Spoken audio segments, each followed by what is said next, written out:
আমাদের এই ডায়মন্ডটার করণীয় কি? আমরা এই ডায়মন্ড দিয়ে কি করব? এরকম কিন্তু আমাদের অনেকের কোশ্চেন থাকে, বা এই ডায়মন্ড গুলা কোথা থেকে আসতেছে। আমি আপনাদেরকে বলি আপু, শুনেন।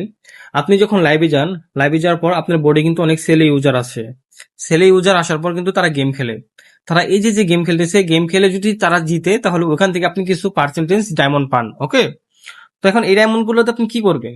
এই ডায়মন্ড আপনি এক্সচেঞ্জ করতে পারবেন, এক্সচেঞ্জ করে ডলার কনভার্ট করতে পারবেন। যেমন আপনার কাছে মনে করেন 50,000 ডায়মন্ড আছে, এবং আপনি আপনার আপুকে বলবেন, অ্যাডমিন যে আপনি যে এজেন্ট, তাকে বলবেন যে আমার কাছে 50,000 ডায়মন্ড আছে, দেখেন আমার মতন কারো কাছে 30-40,000 বা 50,000 ডায়মন্ড আছে কিনা, আমি এক্সচেঞ্জ করব, এক্সচেঞ্জ করে ডলার কনভার্ট করবো। যেরকম কিরকম আমি আপনাকে বলি, মনে করেন আপনার কাছে 50,000 আছে, সে আবার আরেকজন পার্সনকে ম্যানেজ করলো, তার কাছেও 50,000 আছে বা 30,000 আছে।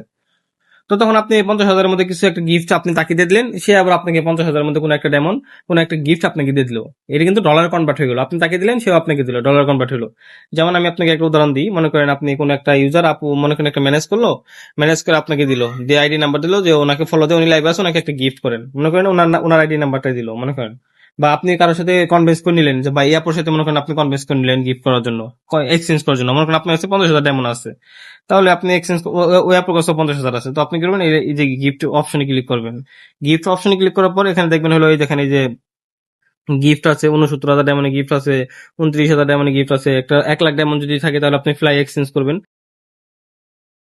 গিফটের নামের নিচে লাকি লেখা আছে, যেগুলো লাকি না, গিফট লেখা লাকি ওগুলো গিফট যদি দিবেন না, এক্সচেঞ্জ লাকি করেন, তাহলে বাদে কিন্তু দিবেন। আপনার সীমিত কয়েন পাবেন, এটা কিন্তু ভুলে যাবেন না। যেমন বাম দিকে যাবেন, বাম দিকে যাবেন, এই লাকি, এই যে লাকি অপশন আসছে কিন্তু দেখছেন, এই যে এই লাকি অপশনে কিন্তু আপনি কোনো কিছু এক্সচেঞ্জ করবেন না, লাকি অপশনে যাবেন না। ওকে, এই যে ফানিতে যাবেন, তারপরে লাক্সারিতে যাবেন, ঠিক আছে, এইসব এক্সচেঞ্জ করবেন, বাট লাকি কখনো এক্সচেঞ্জ করবেন না। আপনি কিন্তু এখানে লাকি এক্সচেঞ্জ করলে খুব লস হবে। তো এরকম করে আপনারা এক্সচেঞ্জ করে নেবেন। যেমন আমি মনে করেন এই অ্যাপকে, মনে করেন এই অ্যাপের সাথে এক্সচেঞ্জ করবো, মনে করেন আমি কি কত হাজার ডায়মন্ড এক্সচেঞ্জ করবো, এই মনে করেন আমি 30,000 ডায়মন্ডের এক্সচেঞ্জ করবো। মনে করেন আমার কাছে 50,000 ডায়মন্ড আছে, আর ওই আপুর কাছে আছে 30,000 ডায়মন্ড। তাহলে তো 50,000 এক্সচেঞ্জ করতে পারবো না, কারণ আমি 50 দিলে সে তো আমাকে 50 দিতে পারবে না, সে আমাকে 30,000 দিতে পারবে। তাহলে আমি তাকে 30 দেবো, সে আমাকে 30 দিবে। তাহলে কি করবো, এই রোজ গিফট আমি তাকে করবো। এই রোজ গিফট করার পর তারপর আমার আইডি নাম্বার তাকে দিয়ে বলবো যে আপু আমি লাইভে যেতেছি, আপনি আমাকে একটা রোজ গিফট করেন, ঠিক আছে, এক্সচেঞ্জ। এখন এই যে গিফট করলেন, এই গিফটটা কিন্তু সে ডলারে কনভার্ট পেয়ে গেল, ডলার পেয়ে গেল। আবার সে যখন আপনাকে দিবে, আপনি কিন্তু ডলার পেয়ে গেলেন। এরকম করে কিন্তু আপনারা ডায়মন্ড এক্সচেঞ্জ করে নেবেন, সে আপনাকে দিবে, আপনি তাকে দিবেন। ওকে, এইভাবে আপনারা ডায়মন্ড এক্সচেঞ্জ করে নেবেন, তাহলে কিন্তু ডলারে কনভার্ট হয়ে যাবে।